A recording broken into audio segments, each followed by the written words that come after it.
Memiliki anak kembar merupakan idaman bagi beberapa pasangan. Meski akan merasakan kerepotan yang berlipat, namun tak bisa dipungkiri, anak-anak kembar selalu terlihat lucu dan menggemaskan. Tak hanya kembar 2 atau 3, namun ada banyak anak kembar terlahir dengan jumlah yang cukup fantastis. Selain itu, ada juga kembar-kembar langka yang hanya terjadi 1 kali di antara 1 juta kelahiran bayi kembar.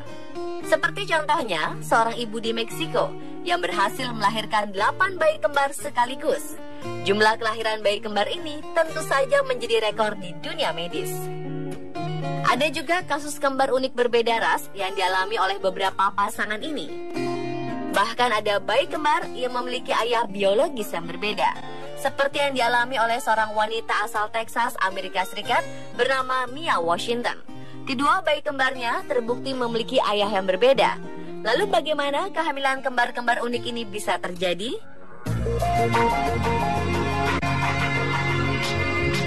Pengertian dari anak kembar sendiri merupakan 2 orang anak atau lebih yang lahir dari satu masa kehamilan yang sama. Namun setiap kehamilan kembar adalah unik karena tak selalu berasal dari satu telur. Jenis kelaminnya pun bisa sama, bisa juga berbeda. Secara umum, kehamilan kembar bisa dibedakan menjadi 2, berdasarkan jumlah sel telur yang menjadi cikal bakal embrio. Yang pertama adalah kembar yang berasal dari 1 sel telur yang disebut monozygote. Dan yang kedua adalah kembar yang berasal dari 2 telur atau lebih yang disebut dizygote. Kembar monozygote atau kembar identik terjadi apabila pada masa pembuahan sebuah sel telur matang dibuahi oleh sebuah sperma yang kemudian membentuk zygote. Zygote ini akan membelah dan berkembang sendiri-sendiri menjadi janin yang sempurna.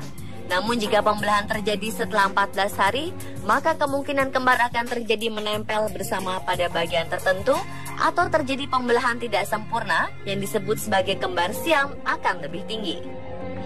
Ciri khas dari kembar monozygote adalah jenis kelamin yang sama, wajah yang sama, dan seringkali memiliki kepribadian yang mirip satu sama lain.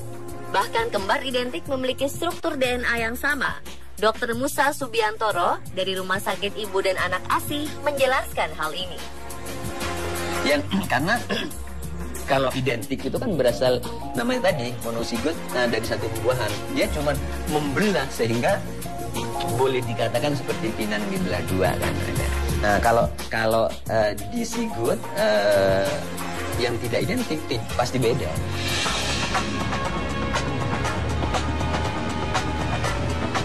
Sementara dizygote terjadi karena zygote yang terbentuk berasal dari sel telur yang berbeda.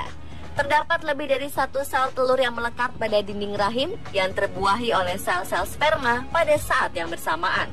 Pada manusia, proses ovulasi kadang melepaskan lebih dari 1 sel telur matang ke tuba falopi.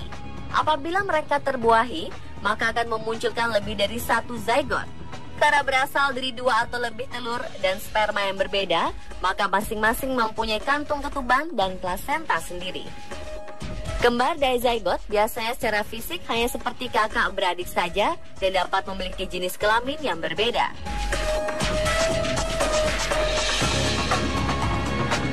Selama ini hampir sebagian masyarakat mengetahui bahwa salah satu faktor yang mempengaruhi pasangan bisa memiliki anak kembar adalah pengaruh genetik atau keturunan.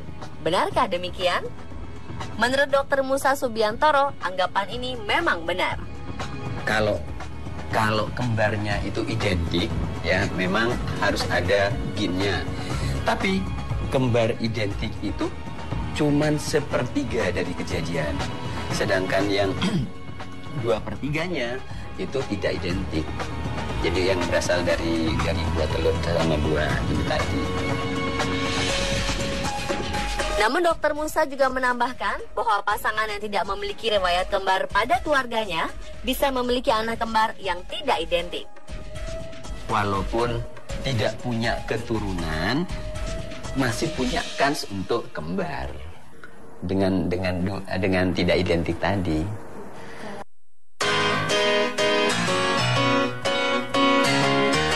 Bagaimana yang terjadi pada kasus anak kembar yang memiliki ayah biologis yang berbeda? Kondisi ini mungkin saja terjadi, meski peluangnya hanya 1 dibanding 13.000 kehamilan. pernah ada kejadian kembar yang satunya putih, yang satunya tidak putih ya.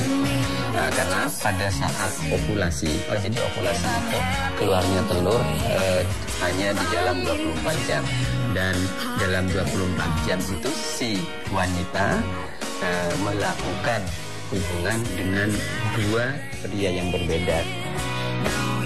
Fenomena kembar dengan ayah yang berbeda ini disebut dengan superfekundasi, yaitu sebuah kondisi di mana dua sel telur dalam siklus menstruasi yang sama dibuahi oleh dua sel sperma dari sumber yang berbeda. Lucy dan Maria Elmer merupakan salah satu di antara sekian banyak anak kembar yang memiliki ras yang berbeda. Secara fisik, Lucy memiliki rambut pirang, berkulit putih, dan bermata biru. Sedangkan saudara kembarnya Maria memiliki rambut berwarna coklat yang ikal dan memiliki kulit lebih gelap. Hal ini bisa terjadi karena dipengaruhi oleh kedua orang tua gadis ini yang berasal dari ras yang berbeda.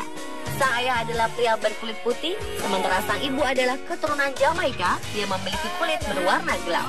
Hampir di semua kasus percampuran sel telur wanita atau ovum ketika dibuahi oleh sperma pria dari gen berbeda akan menghasilkan pencampuran kulit hitam dan putih. Namun pada beberapa kasus melahirkan bayi yang memiliki warna kulit berbeda, hitam dan putih, sangat jarang terjadi. Pada proses pembuahannya, dua sel telur dari ibu mengalami pembuahan dari dua sel sperma sang ayah yang masing-masing membentuk sifat genetik berbeda yang akan menentukan karakter fisiknya.